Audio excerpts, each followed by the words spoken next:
kita akan memulai surat ke-19, surat Maryam. Surat ini terdiri dari 98 ayat, hampir 100 ayat. Berisi tentang kisah tentang Nabi Zakaria, Maryam dengan putranya Isa Al-Masih, kisah tentang Nabi Ibrahim dengan ayahnya, kisah nabi-nabi yang lain. Ciri dari surat Makkiyah itu berisi tentang keimanan, banyak diperkuat dengan kisah para nabi, kisah para rasul, kisah para nabi-rasul dengan umatnya. Kejadian-kejadian di luar adat, di luar kausalitas, di luar sunatullah yang wajar, termasuk kisah Zakaria yang sudah tua, istrinya sudah tua juga, mandul, tapi dikaruniai anak. Kisah tentang Maryam yang belum pernah disentuh oleh laki-laki sebagaimana suami istri, tapi punya anak laki-laki.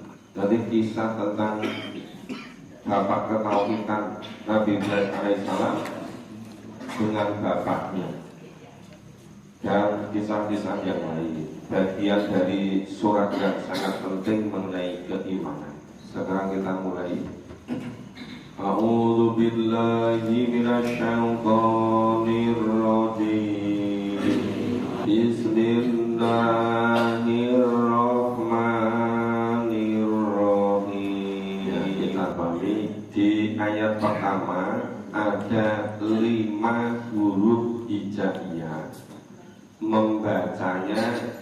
Membaca hurufnya lengkap. Kaf, ha, ya, ngain, so. Kenapa bacanya begitu? Itu malaikat membacakan pada Nabi begitu. Nabi mendengarkan, kemudian menirukan. Nabi menyampaikan pada para sahabat, sahabat menirukan seperti itu. Nah, huruf-huruf hijaiyah yang terletak di awal surat fungsinya untuk menarik perhatian, supaya perhatian orang-orang tidak kesana kemari, supaya perhatiannya fokus kepada wahyu yang akan disampaikan berikutnya, yang sangat penting. Apa itu? Dzikru rahmati rabbika abdahu Zakaria. Ini adalah penjelasan tentang rahmat Tuhanmu kepada hambanya yang bernama Zakaria. Apa itu rahmat yang sangat penting itu? Idnada rabbahu nida'an khafiyya, yaitu tatkala Zakaria berdoa kepada Tuhannya dengan suara yang lembut, khafiyya, dengan suara yang lembut, tidak perlu teriak-teriak pakai sound system, tidak perlu kumpul satu lapangan beratus-ratus ribu orang, tapi Allah itu dekat. Allah lebih dekat daripada urat lehernya. Kalau bapak-bapak, ibu-ibu pagi-pagi sebelum jam 3 sudah bangun, persiapan ke sini, naik motor, ada yang mengeluarkan mobil, naik mobil, itu harus betul-betul yakin Allah bersama di situ. Allah membersamai. Walaupun yang lain masih tidur nyenyak, tidur lelap, nggak diketahui orang, tidak masalah. Tapi Allah menyaksikan, Allah membersamai. Nanti kalau ada orang ngelok gimana? Ngelok gimana? Itu kok tiap pagi sebelum jam 4 buka garasi, keluarkan mobil, ganggu tetangga, biarin terganggu biar bangun. Kalau tiap pagi diganggu lama-lama kan bangun atau malah kebal. Jadi kembali ke sini. Jadi berdoanya itu nidaan khafiyah, memohon dengan suara yang lembut. Qala rabbi inni wa hanal atmu minni wasta'ala ra'su sayba. Zakaria berdoa, ya Tuhanku, sesungguhnya tulangku telah lemah, kepalaku telah ditumbuhi uban, dan aku belum pernah kecewa dalam berdoa kepada Engkau ya Tuhanku. Walam akum doa ika robbi sakiyah. Ya Tuhanku, tulangku telah lemah, sudah lemah dan tua, kepalaku telah ditumbuhi uban. Kalau sekarang malah kepalanya sudah nggak banyak ditumbuhi rambut, mungkin karena panas sudah nggak betah. Jadi seperti tanda tandus sudah nggak tumbuh-tumbuh karena panas. Dan walam aku didoa ikaro bisakiyah, aku belum pernah kecewa dalam berdoa kepada Engkau ya Tuhanku. Berdoa selalu dikabulkan. Wa ini khiftul mawaliya min waroi wa kanatim mro'ati akhiro. Dan sesungguhnya aku khawatir terhadap mawaliku sepeninggalku. Yang meneruskan tugas kenabian siapa? Yang meneruskan tugas kerasulan siapa? Jadi kalau Nabi, Rasul itu yang dipikirkan, yang meneruskan tugas kenabian, yang meneruskan tugas kerasulan. Bukan seperti orang-orang sekarang ya, yang meneruskan berkuasa siapa. Gak usah khawatir, banyak orang ingin berkuasa, berebut kalau kekuasaan, ya mau enggak? Tapi yang meneruskan tugas kenabian itu ora gelem. Mergane apa? Enggak dapat inventaris mobil, enggak dapat istana, enggak dapat rumah dinas, tidak dapat biaya operasional. Tapi kalau pejabat ada biaya operasional, per bulannya sekian ember. Pergi kemana-mana sudah diantar pakai duit. Kabeh do semingkir, ya mau enggak? Jadi kalau orang sana yang dipikirkan yang meneruskan kekuasaannya, jabatannya, masalah duniawi, padahal itu remeh-temeh, nggak ada 2 jamnya di akhirat, kecuali yang bisa menggunakan posisinya jabatannya untuk fisabilillah. Itu baru bermakna. Tapi kalau tidak, ya malah memperdalam siksaan di neraka. Coba kalau Bapak Ibu perhatikan, kenapa orang ingin berkuasa? Karena apa? Apa karena biar fisabilillah? Apa karena biar tadi segala fasilitas?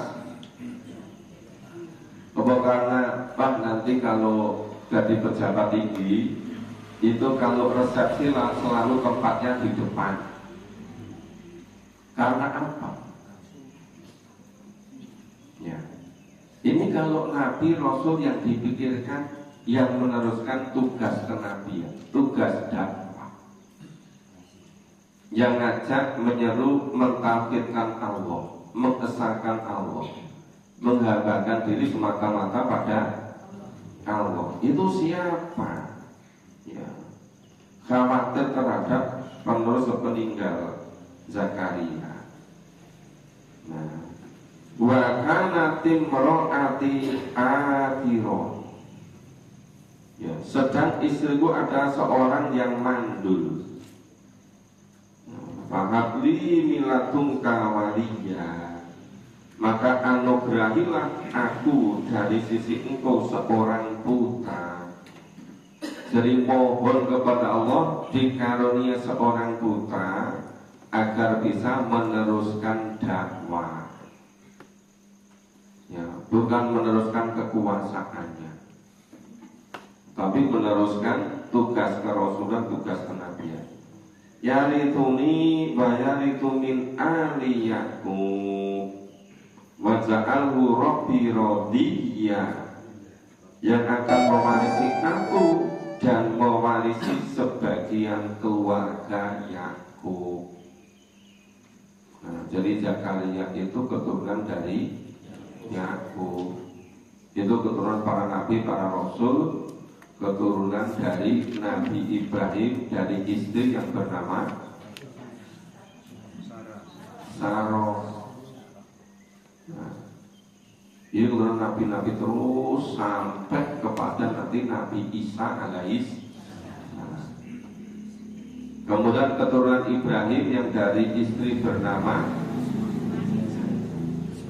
Hajar menurunkan Nabi Ismail, nanti di ujung akhir melahirkan keturunan Nabi Rasul terakhir Nabi Muhammad Sallallahu Alaihi Wasallam. Yaitu dua jalur itu.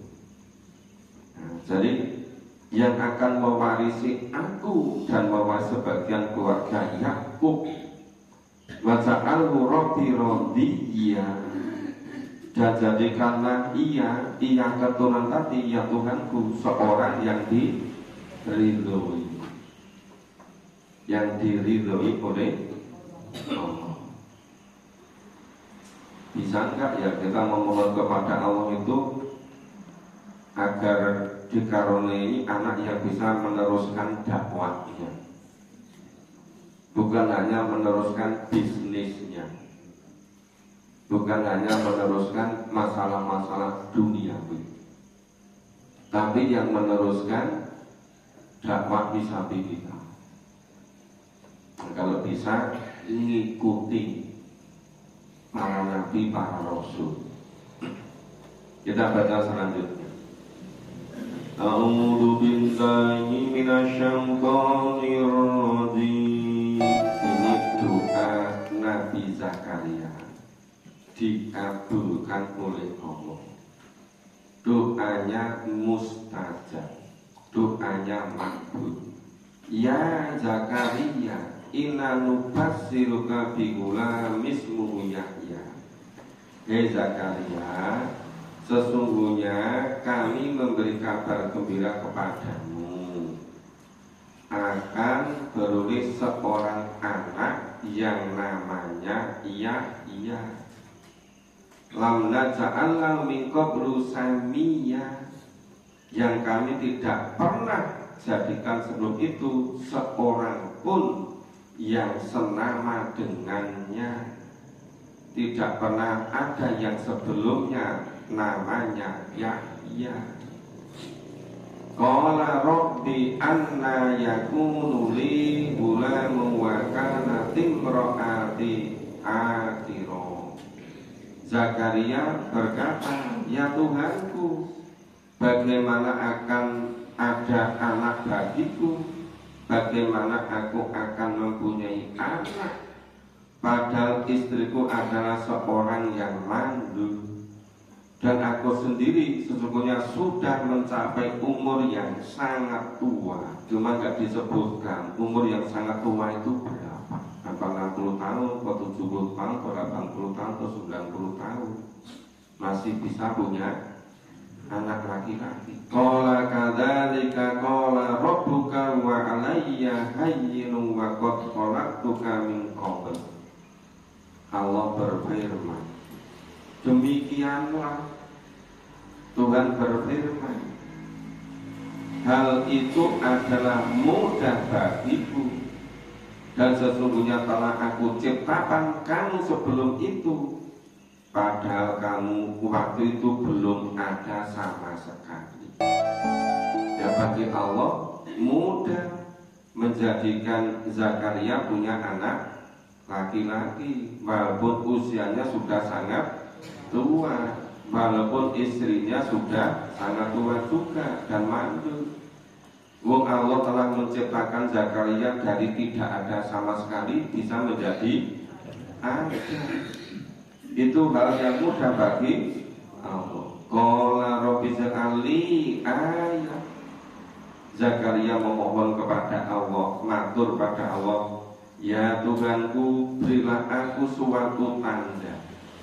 Nanti tandanya gimana kalau aku akan punya anak? Tandanya apa? Istriku muntah-muntah? Enggak begitu. Itu kan model sekarang kan? Model dulu enggak begitu. Qala ayatuka alla tukalliman nasa thalatha layalin samiyya. Ya, tanda bagimu yaitu kamu tidak dapat bercakap-cakap dengan manusia selama 3 malam, padahal kamu sehat. Nah, itu nanti tandanya ketika kamu nggak bisa ngomong selama 3 malam. Nah, itu kamu udah mau punya anak, laki-laki bernama Yahya. Bukan karena istri muntah-muntah, ya, bukan karena pusing-pusing, tapi kamu tidak bisa ngomong 3 malam. Fa kharaja ala qaumi minal mihrab. Maka Yahya keluar dari mihrab menuju kaumnya. Fa auha ilaihim asabihu buqatan wa asyiya. Lalu yang memberi isyarat kepada mereka. Kenapa memberi isyarat? Nggak bisa ngomong. Makanya dia dakwah kepada kaumnya dengan isyarat. Hendaklah kamu bertasbih di waktu pagi dan petang. Ya, tasbih zikir pagi dan petang. Tentunya kalau pagi habis subuh memahami Quran, sore menjelang terbenam matahari Quran, itu sekaligus sudah zikir, ya kan? Sudah sekaligus bertasbih pada Allah. Makanya kalau bisa memahami Qurannya dibikin istiqomah, ya, yang ajak.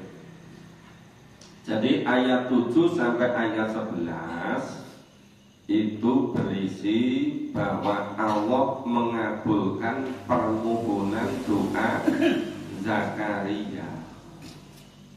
Allah mengabulkan permohonan Nabi Zakaria. Allah akan memberikan Zakaria dan istrinya seorang anak laki-laki yang bernama Yahya. Sekalipun Zakaria sudah sangat tua, sekalipun istrinya mandul. Lah tandanya gimana kalau Zakaria sudah mau punya anak? Tidak bisa bercakap-cakap dengan manusia selama 3 malam. Padahal dia siap. Tapi kalau zikir bisa, ya, bertasbih bisa. Tapi kalau ngomong-ngomong dengan manusia tidak bisa selama 3 malam. Nah, maka setelah itu Zakaria keluar dari mikrobnya menuju kaumnya dengan memberi isyarat kepada kaumnya, yaitu hendaklah kaumnya bertasbih waktu pagi dan petang. Kita baca sekali. A'udzu billahi minasyaitonir rajim. Ini kisahnya putra Zakaria yang bernama Yahya sudah besar. Kok cepat banget? Ya kisahnya dipercepat dong. Kemudian diangkat menjadi Rasul, diangkat menjadi Nabi. Ya Yahya, wahai Yahya. Ini firman Allah kepada Yahya. Khudil kitaba bi quwwah. Ambillah Alkitab Taurat itu dengan sungguh-sungguh. ambillah Alkitab itu dengan sungguh-sungguh. Apa maksudnya dengan sungguh-sungguh?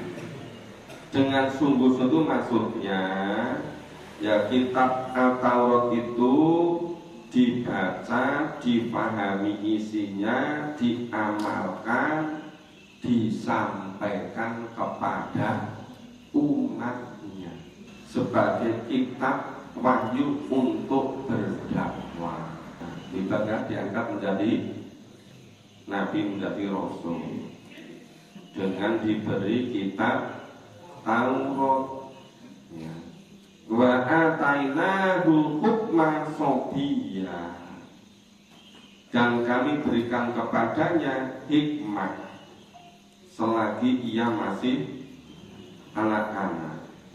Jadi mulai dari kecil ya itu sudah diberi kecerdasan. Semenjak dari kecil memang sudah memiliki kelebihan. Ya, lahir tidak sebagaimana pada umumnya. Kenapa? Bapaknya sudah sangat tua, ibunya mandul, tapi tetap bisa lahir. Kalau orang sekarang pertimbangannya mumpung masih muda segera punya anak. Kenapa? Biar nanti ketika menjelang pensiun anaknya sudah selesai kuliah, sudah selesai, sudah kerja semua. Maka usia 30 tahun, 28 tahun segera punya anak. Nanti ketika bapaknya umur menjelang 55 tahun, 50 tahun, anaknya semuanya sudah selesai kuliah, sudah mandiri, sehingga tidak membebani berikutnya. Tapi kalau Nabi nggak begitu. Nabi itu ya semata-mata yang meneruskan tugas kenabian ini siapa? Yang meneruskan tugas kerasulan ini siapa? Seringkali kita itu pertimbangannya hanya masalah dunia. Engko genek wis tuwa menjelang pensiun, anake wis mandiri kabeh. Mandiri dari segi kebutuhan dunia. Belum tentu mandiri dari segi penyiapan ukhra.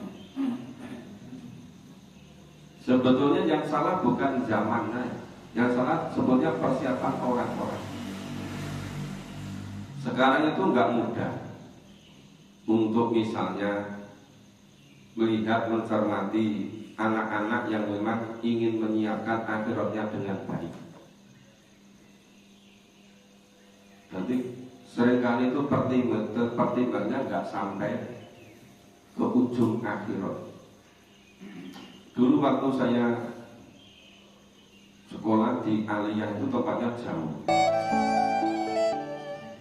tapi karena nggak mampu untuk biaya kos seterusnya tetap maju.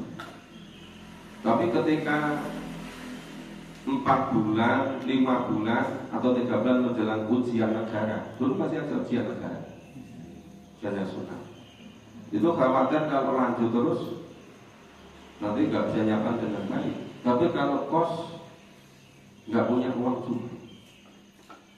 Akhirnya apa? Ada petani yang sudah sangat tua, ada bapak ibu yang tua, punya sawah. Sawahnya itu dekatnya rumahnya Pak Sumadi di utara. Nah, saya ikut di situ. Jadi pagi dari selesai sekolah sampai siang ngerjakan sawah. Tapi diberi imbalan, dikasih tempat, dikasih makan minum, nggak bayar. Itu gelem ngelakon. Dan saya merasa mudah sekali mengerjakan sawah itu. Kenapa? Sawah daerah Ustaz Sumadi ini mengerjakannya mudah sekali, tanahnya itu mudah. Beda dengan tanah di sekitar rumah bapak saya, lebih sulit mengerjakan. Jadi mengerjakan lahan sawah itu mudah sekali. Nah, yang punya rumah itu sudah tua, suami istri, merasa senang sekali dibantu. Saya juga senang sekali. Kalau bisa ada tempat, bisa belajar, bisa makan, bisa minum. Sampai bisa ujian negara. Nah, dulu itu pokoknya apa-apa harus terbaik. Ya, lulus sekolah dasar harus terbaik. Lulus di sanawiyah maupun sanawiyah swasta sampai Muhammadiyah di pedalaman desa, lulus terbaik juga, mengalahkan seluruh siswa-siswa negeri yang di kota. Saya beberapa pengawasnya terbina-bina. Ini gimana caranya? Kok yang di sekolah, yang di madrasah negeri kok bisa kalah? Akhirnya di Aliyah juga terbaik. Kemudian kuliah masuk juga mudah. Lulus sarjana terbaik juga, terbaik sepanjang tahun itu. Lalu terbaik pejabat itu bingung. Iki nek didadake dosen, iki nggak jelasin gowo sopo. Biasanya setahun hanya ngangkat satu, tapi harus jelasnya enggak. Tapi kalau nggak diangkat dari dosen, jadi perkara, lulus terbaik sepanjang tahun. Itu bingung kan itu? Ya sudah, ini yang penting kerja terus. Pokoknya tidak akan kuliah S2 tanpa beasiswa penuh. Hanya kuliah S2 beasiswa penuh. Dan tidak akan kuliah S3 tanpa beasiswa penuh. Akhirnya S3 beasiswa penuh. Termasuk ketika riset disertasi dapat biaya lagi. Kemudian mau promosi, kebetulan sudah banyak jadi tim-tim, banyak kenal dengan ya penentu. Bila rasanya mau promosi tapi nggak punya uang, dikasih bantuan juga. Ya akhirnya pergi kemana-mana seperti tidak pernah biaya sendiri. Padahal dari pelosok pedalaman desa. Ketika kecil saya itu melihat kerja bapak ibu saya itu rasanya udah nggak tega. Nah, bapak sebagai penghuni di desa, anaknya 10, saya nomor 9. Kakak saya kuliah di Universitas Muhammadiyah Surakarta, perlu biaya banyak kan? Terus setahun berikutnya saya kuliah di negeri di Jogja. Saya bilang kalau nggak dapat beasiswa penuh nggak bisa kuliah. Nggak tega kan? Kenapa? Dapat beasiswa super semar. Itu satu-satunya beasiswa dari seluruh mahasiswa yang ketika itu yang dapat hanya 40 orang. Kalau tidak terbaik angkatannya nggak akan dapat. Harus berjuang pokoknya yang terbaik biar dapat beasiswa. Nah, akhirnya bisa sampai selesai beasiswa penuh. Dan enaknya itu beasiswanya besar. Ketika itu 1 semester 6 bulan bayar kuliah hanya 23.000. Tapi beasiswanya 1 bulan 30.000. 1 bulan 30.000. Kalau 6 bulan kan 30 kali 6 kan? Padahal yang untuk bayar kampus cuma 23.000. Ya zaman dulu itu uang 23.000 juga nggak mudah kalau petani di desa. Iya kan? Itu kalau seusia-usia Pak Darmoyo, Romo Fauzi, Pak Iwan itu tak kira sepuh-sepuh ngerti. Ketika tahun 80-an awal itu betapa nilai uang kan? Nggak mudah, memang harus berjuang. Nah sekarang ini nggak mudah loh ngajak orang, ayo yang penting kita bisa memahami Quran, sampai kita bisa ngaji, besok kita mikir ke akhiratnya, dunia kita usaha sebaik mungkin. Itu nggak mudah aja. Kenapa? Karena yang dilihat itu bukan persiapan akhiratnya, yang dilihat itu persiapan duniawinya. Nah kan jadi jadi berbeda perhatian. Padahal siapapun orangnya itu kalau betul-betul berusaha fisabilillah, itu pasti Allah akan menolongnya. Tidak mungkin Allah tidak menolong orang yang beriman. Yang sudah kita pahami di Bungkalam, di surat ke-10, surat Yunus, sampai Allah mewajibkan diri Allah sendiri untuk menolong orang-orang beriman, orang mukmin. Jadi sebenarnya pokok itu satu, bagaimana kita bisa menjadi betul-betul mukmin. Coba ini tadi perjuangan dari keluarga Zakaria. Nah, padahal dulu itu sebelum Zakaria, itu ketika Ibrahim sudah nikah dengan Sarah, itu lama juga nggak punya anak. Tapi Sarah nyuruh Ibrahim untuk nikah dengan Hajar, kok cepat punya anak. Anaknya bernama Ismail. Nah ternyata setelah punya anak dengan Hajar, nah Ismail, ternyata Sarah juga punya anak, nusul. Nah, terus dari keturunan Sarah itu sampai ke Zakaria, kemudian sampai kepada Yahya. Nah, nggak mudah kan? Nggak mudah. Nabi Ibrahim perjuangannya nggak mudah. Seluruh nabi itu tidak ada yang mudah hidupnya. Seluruh nabi, seluruh rasul tidak ada yang mudah hidupnya. Semuanya penuh perjuangan. Makanya kenapa itu dikisahkan berkali-kali. Makanya kita kalau menginginkan juga betul-betul menyiapkan akhiratnya juga harus sungguh-sungguh. Tentu juga tidak mudah. Ya kalau mengikuti tugas kenabian, tugas kerasulan, semua yang ada pada dirinya itu untuk lillah, untuk sabilillah. Ya waktunya, kesempatannya, tenaganya, sarana prasarana, ya uangnya, ya ilmunya, ya kendaraannya, ya rumahnya, ya semuanya.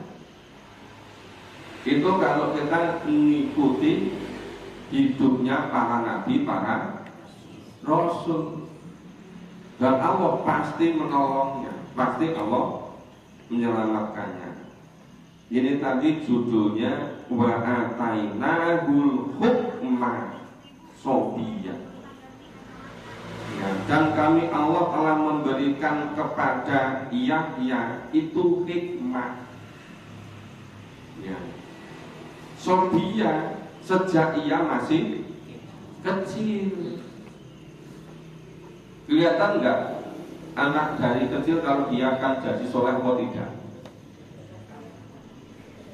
Nah, kalau orangnya itu teliti tetap ada bisa bedakan, walaupun memang bisa berubah sewaktu-waktu. Kalau seperti Khidir, ya tahu kenapa ada anak kecil yang dibunuh oleh Khidir. Yang Musa tidak tahu,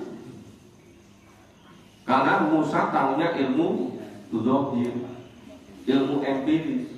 Tapi Khidir dikasih ilmu yang lebih tinggi, yang bisa mengetahui yang tidak diketahui oleh Musa. Nah, di sini namanya wa atainahul hikmah sobiyah, dan Allah telah memberikan hikmah kepada Yahya semenjak kecil.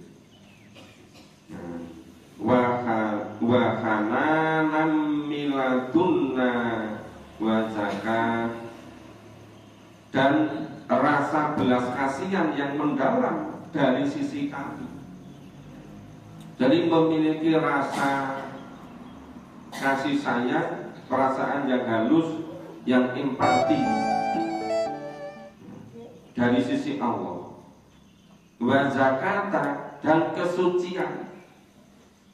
Kesucian dari apa? Kesucian dari dosa, kesucian dari penyakit-penyakit hati. Wa kana taqiyya, dan ia adalah seorang yang bertakwa. Dia siapa? Dia Yahya. Makanya ini kenapa dikisahkan relatif apa ya? Kata perkatanya demikian jelas, supaya orang-orang yang ingin jadi berimam mungkin berikutnya bisa mencontoh. Ya. Nah sekarang kalau didik anak-anak kecil, era zaman sekarang lebih tidak mudah lagi. Apalagi kalau tidak mau agak memaksa sedikit, ira bakal jadi. Makanya kadang-kadang timbul istilah, anak-anak itu nangisnya sekarang atau nangisnya besok ketika sudah 30 tahun, 40 tahun. Apa itu maksudnya? Kalau didik anak sekarang atau cucu sekarang dengan sungguh-sungguh, memang tidak selalu mengikuti kemauan anak, karena anak memang belum tahu, orang tuanya tahu, maka mendidiknya harus tidak boleh lengah. Maka kadang-kadang anak juga dipaksa, nggak mau memahami Quran dipaksa mau, tidak mau ngaji dipaksa mau. Kadang apa ya nangis, daripada nangisnya besok ketika sudah usia 40, apalagi nangisnya ketika menjelang ajal karena nggak siap, apalagi nangisnya nanti ketika sudah di alam kubur, wis aset itu. Maka muncul istilah nek paribasane nganti nangis, itu milih nangisnya ketika masih usia 5 tahun, 6 tahun, 7 tahun, daripada nangkur nangisnya wis umur 40 tahun, daripada nangisnya ketika sudah menjelang ajal, daripada nangisnya ketika sudah di alam kubur. Saya itu pernah membaca, saya termasuk salah satu yang menyenangi kejadian-kejadian memunculkan proses orang jadi hebat. Ada orang-orang sangat terkenal di Indonesia, rezekinya melimpah, termasuk dia ya orang figur publik, ya itu dikenal dengan public figure. Nah kemudian pro kontra, anaknya masih kecil dimasukkan madrasah di Yaman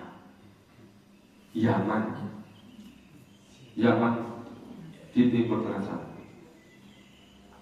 Banyak orang-orang kok, ini kok orang sakit, bocah si cilik, umurnya lagi hitung tahun kok ditokoknya pesantren madrasah nih Yaman. Kenapa dokoknya madrasah sing deket rumah, ke sewaktu-waktu iso jenguk gitu kan? Lah pikiran bapak sama ibunya itu kan publik figurasi. Nek ditaruh di Indonesia, bolak-balik ditiliki, bolak-balik mengganggu konsentrasi. Mau ditaruh di sana. Lah semakin banyak yang nyerang gitu kan?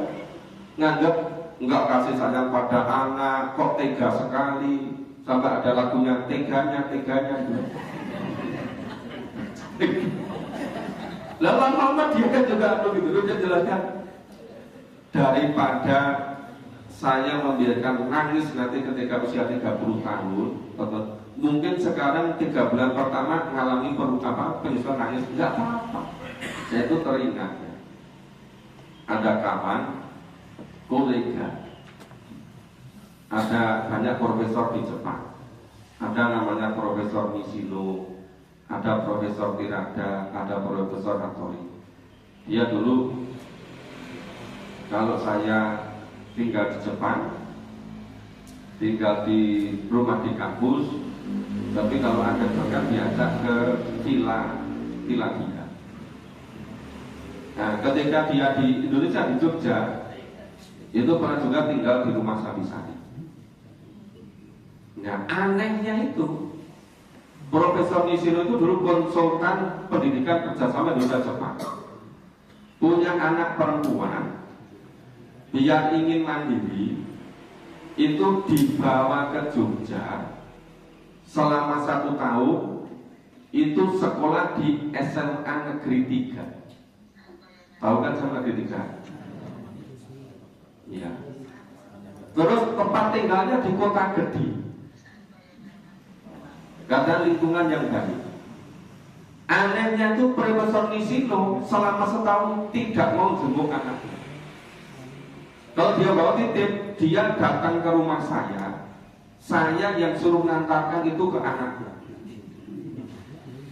Saya tanya, ayo saya antar karena jenguk putrinya. Nisino bilang, lu kalau saya jenguk nggak ada gunanya, ditaruh di Indonesia, masih ketemu lagi. Ditaruh di Indonesia itu biar nggak ketemu gitu. Makanya saya yang suruh ke sana.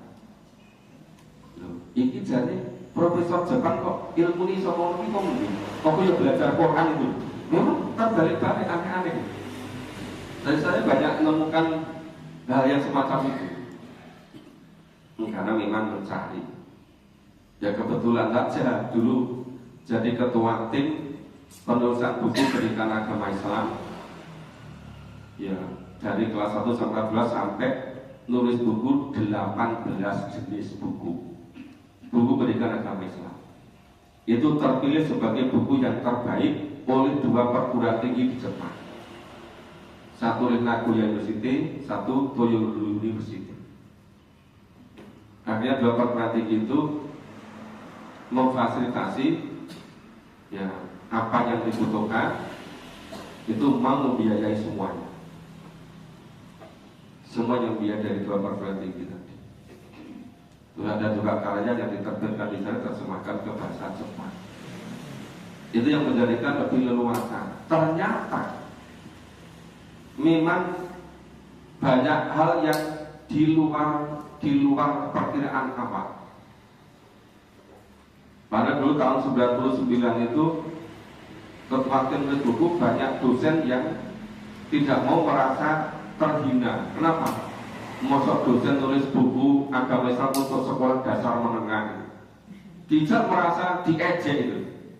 Tapi begitu hasilnya melimpah itu sangat mendesak. Iya, dulu kenapa kok nggak mau?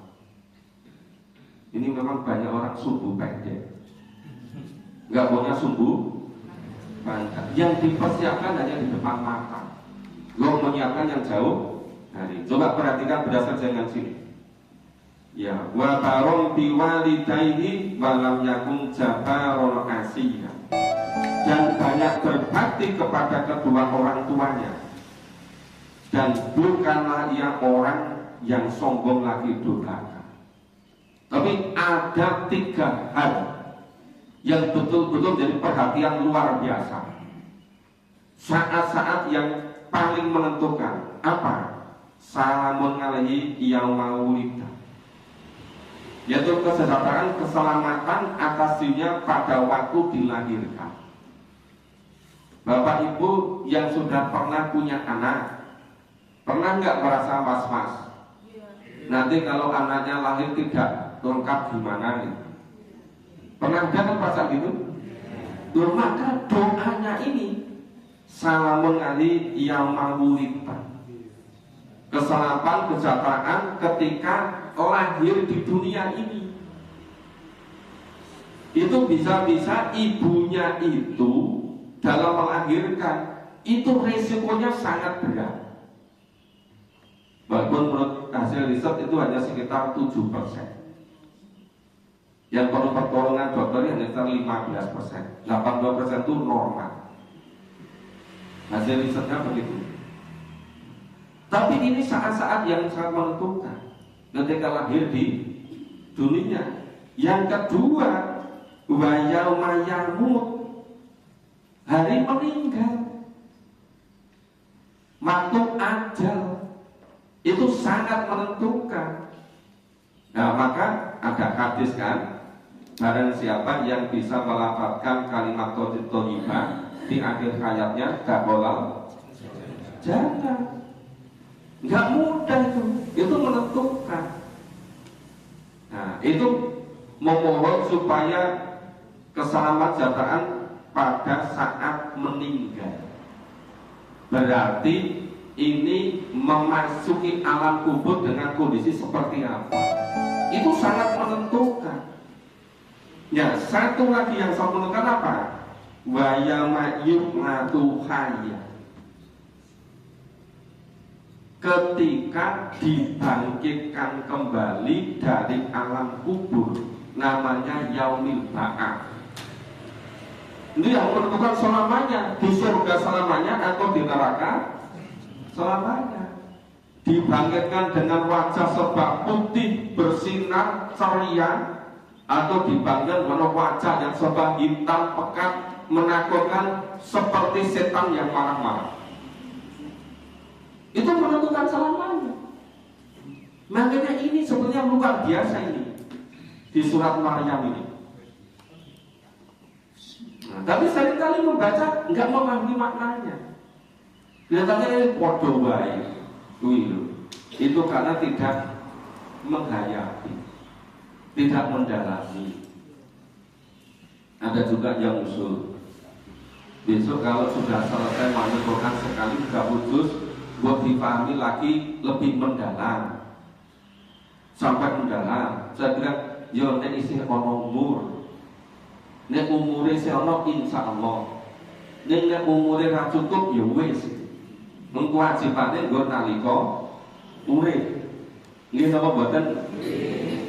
Ini masalah pun suruh nih. Jadi sampai ayat 15. Insya Allah kita lanjutkan besok pagi. Kalau kebetulan yang di Masjid Taqwa juga memasuki surat Maryam. Kalau itu lebih detail lagi bisa ketemu nanti malam di Masjid. Demikian Bapak Ibu, semoga bermanfaat. Mohon maaf kalau ada kurang dan salahnya. Kita akhiri dengan doa hamdalah dan doa qul. Subhanallah wa bihamdihi.